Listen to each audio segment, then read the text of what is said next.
Isa sa pinakamahalagang misconception tungkol sa melasma ay iniisip ng maraming tao na kapag nag-chemical peel ka o nagpa-laser ka, mawawala na siya forever.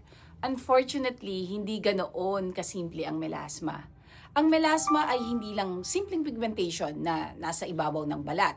Madalas, mas malalim ito kaysa sa iniisip ng karamihan. Kaya kahit mag-lighten siya after ng several treatments, hindi ibig sabihin na tuluyan na siyang nawala. Sa katunayan, maraming pasyente ang mga nakikita ko, nakakakita sila ng magandang improvement sa loob ng ilang buwan. Pero kapag na-stimulate ulit ang melanocytes o pigment-producing cells, pwede itong bumalik ulit. So ano-ano ba ang nakaka-trigger sa melasma? Siyempre, kasama dyan number 1 yung araw o yung UV exposure. Pero marami ang hindi nakakaalam na kahit wala kang direktang sikat ng araw o hindi kayo nagpa-araw, pwede pa rin lumala ang melasma dahil sa heat. Yes, heat. Kapag madalas na naiinitan ng mukha mo, tulad na lagi ka nagluluto, nasa kusina ka palagi, or nagda-drive ng matagal sa init, nasa sauna ka, steam room, o kahit intense exercise na sobrang nagpapainit ng katawan mo, pwedeng matrigger ang melasma. Kaya minsan, may mga pasyente na nagsasabi sa akin, "Ba't ganon? Lagi naman akong naka-sunscreen pero bumabalik pa rin ang melasma ko." Ang tanong dito, gaano ka ba kadalas naiinitan ang mukha mo? So kapag tumataas ang body temperature at facial temperature, maaari din itong mag-stimulate ng inflammation at pigmentation.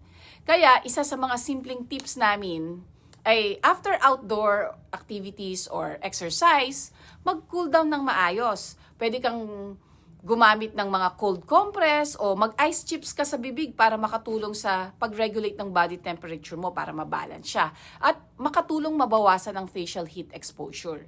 Pero tatandaan mo na hindi lang pigmentation ang tinitingnan natin pagdating sa melasma. Kailangan din nating malaman kung ano talaga ang root cause. Kasi may mga melasma na mas epidermal o mas nasa ibabaw lang ng balat. Then meron din namang mga melasma na dermal o mas malalim. And then meron ding mga vascular component yan, kung saan may involvement ang mga blood vessels na nagko-contribute sa discoloration. So, kapag hindi natin alam kung anong klase ng melasma ang meron ka, para tayong nanguhula lang ng treatment. Kaya dito sa Dermacrave, hindi natin tinitingnan ang melasma bilang isang simpleng dark spot lang. Gumagamit kami ng skin assessment para mas maintindihan kung ano ang contributing factors ng pigmentation mo. At dahil complex ang melasma, kadalasan hindi dapat sapat ang isang treatment modality lang. Madalas combination approach ang kailangan.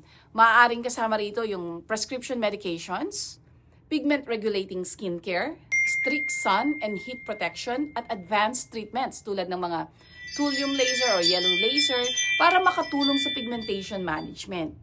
And ang goal natin dito o ang goal namin dito ay hindi lang paputiin pansamantala ang melasma mo or pag-fade in. No, ang goal natin ay maintindihan kung bakit ba ito nangyayari at ma-target natin ang cause, makontrol ang triggers, at matulungan kang magkaroon ng mas matagal at mas stable na improvement.